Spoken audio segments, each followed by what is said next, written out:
Let's talk about the different types of ISAs that are available in the UK, what they do, how they work, and why they might be useful to you.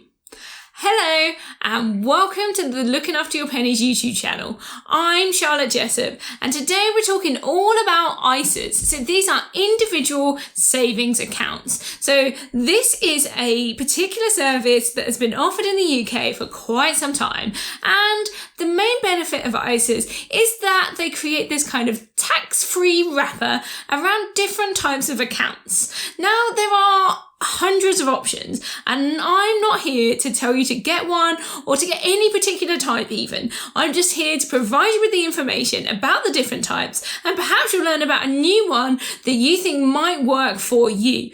After that, it's up to you to go off, find the information about these ISAs and get the right one for you and your needs.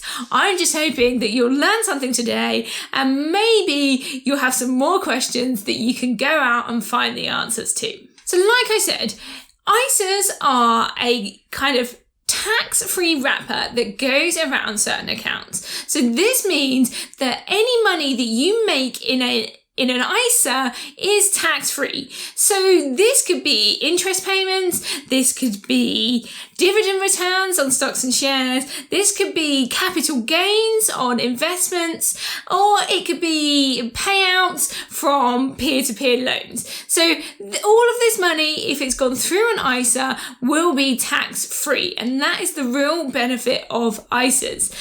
There are a few rules. So you are only allowed to have one of each of the types of ISAs that I'm talking to you about today. At the moment, we are in the tax year 2020 to 2021, and the amount that you're allowed to pay into an ISA is £20,000 per year. So as long as you are paying in less than that or up to that per year, then you are okay. Now, you can spread it out over the different types of ISAs. Some of the ISAs have their own individual rules, so I will cover those as I come to each of the different types.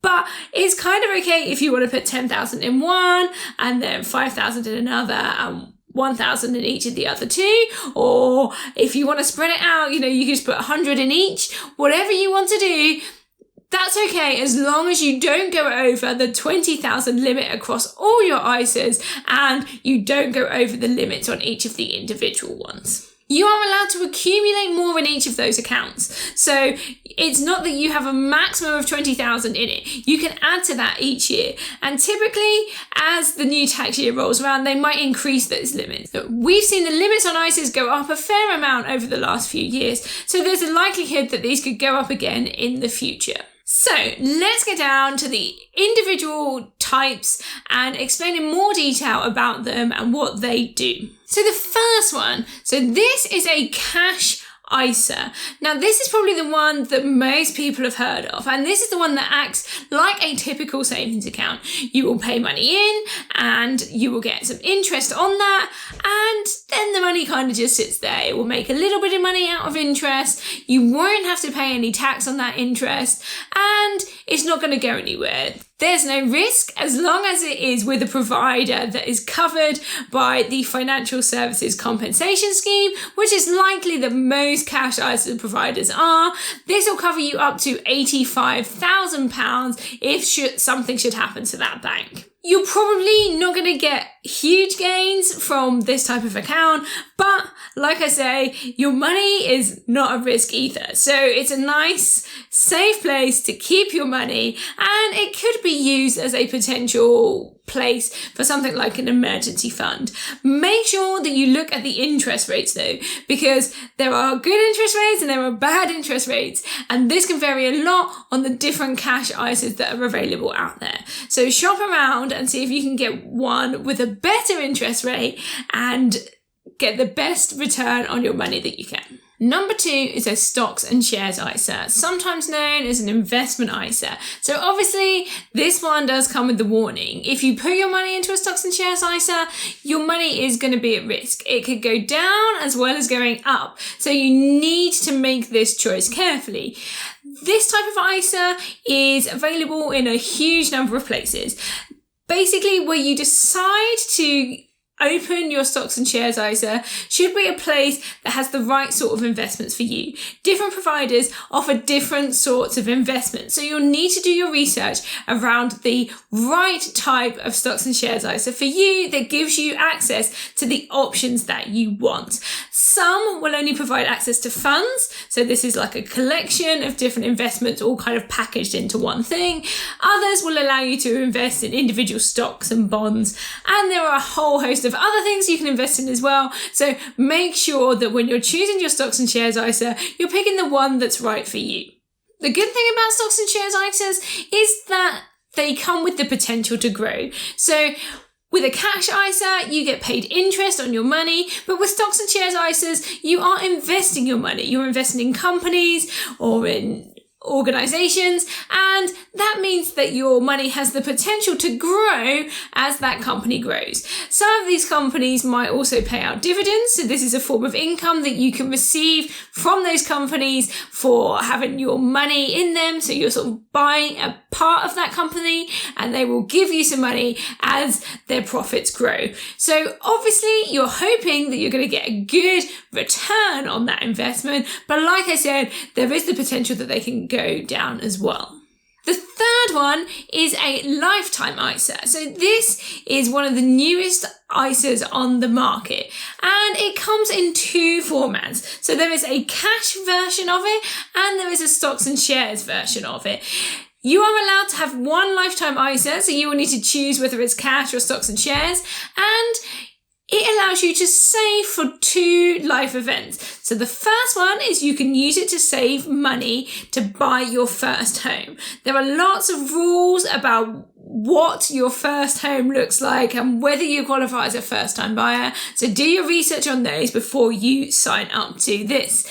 The other life event is for retirement. So you can save money with the view that you're going to use that money when you retire. So if you're over 18 and under 40, you can open a lifetime ISA and start paying into it.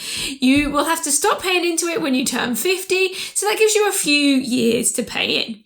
Now, the main benefit of paying into a lifetime ISA is that the government gives you a 25% bonus on what you pay in. The maximum you're allowed to pay into a lifetime ISA each year is £4,000. That means that if you pay in the maximum, the government will give you an additional £1,000. If you pay in less, they'll pay out less, but it's always 25%. If you opt for the cash version of the lifetime ISA, then the chances are that this provider may pay you some interest on that, as well as the bonus from the government. If you go for the stocks and shares ISA, this means that you would be investing your money and the government bonus, and it can grow or go down because it's an investment. So you can use your money for investing purposes and use the government's bonus as well. At this stage, there are still limited places that you can get lifetime ISAs from. There are a couple more options for the stocks and shares version, but the cash ISA version is very limited. So do your research around whether this is right for you, and then look into the different providers and what they are offering in terms of lifetime ISAs. The fourth type of ISA that is available at the moment is an innovative finance ISA. So this is a very kind of niche type of ISA. So again, there is a risk here. So I'm going to say that your money is at risk if you use this type of ISA. This is a way that you can invest your money into individuals or into small businesses. And you are almost doing this directly. You will do it through the platform, but you will have some choice over which companies, which individuals you invest in. You will loan money to these individuals and these businesses, and they will pay you interest on that money. And that is how you make money with an innovative finance ISA. Now, this is still a new product, okay? So there are some risks involved. These are not covered by the Financial Services Compensation Scheme. So if you put your money into one of these types of ISAs, there is no guarantee that you will get your money back. Some of the providers of this type of ISA do have a pot of money that they say will cover any kind of losses that you may have because somebody can't repay their loan, but that still doesn't have the same level of cover as the financial services compensation scheme. So you need to be aware that if you are putting your money into this type of ISA, there is a fairly significant risk of you not getting anything back. These are only available through a limited number of providers. It's unlikely that you'll find your average high street bank offering an innovative finance ISA, so they're a much more niche and specialist type of ISA. There's one more ISA that I want to tell you about, and that is the Help to Buy ISA. This ISA is not available anymore. That stopped in November 2019. So unless you've got one of these already, you're not going to be able to open one of these again. This ISA was kind of prior to the Lifetime ISA. So the Lifetime ISA came out and almost replaced this. It's similar in that it has a 25% bonus, but the amounts that you can pay in are much smaller. So you can pay in £200 a month, and then when you go to buy your first home, providing you meet the criteria, the government will give you a 25% bonus. So there you have it. Those are the different types of ISAs that are available in the UK at the moment, and some information about each of them. Hopefully you found this useful, and maybe it's given you some ideas of different products that you can maybe go out and search for that might work for your particular situation. I'm not here, like I said, to tell you exactly which ones to do. I'm just giving you some food for thought on this particular topic. Thank you for coming along and watching this video today. Don't forget to hit that subscribe button so you get my future videos, and hit a like and leave a comment and let me know what you think of the video. If you have any questions, please feel free to head over to my social media channels. You can find me on Instagram at Looking After Your Pennies, and you can send me a DM there. Or if you just want to see more of my face and hear more of these words of wisdom, then you can find me on TikTok, and again, that's at Looking After Your Pennies. I'm also on Facebook and Twitter too, or you can reach out via email. So it's charlotte@lookingafteryourpennies.com. Thank you for coming along today and watching this video. I will see you in the next one. Bye.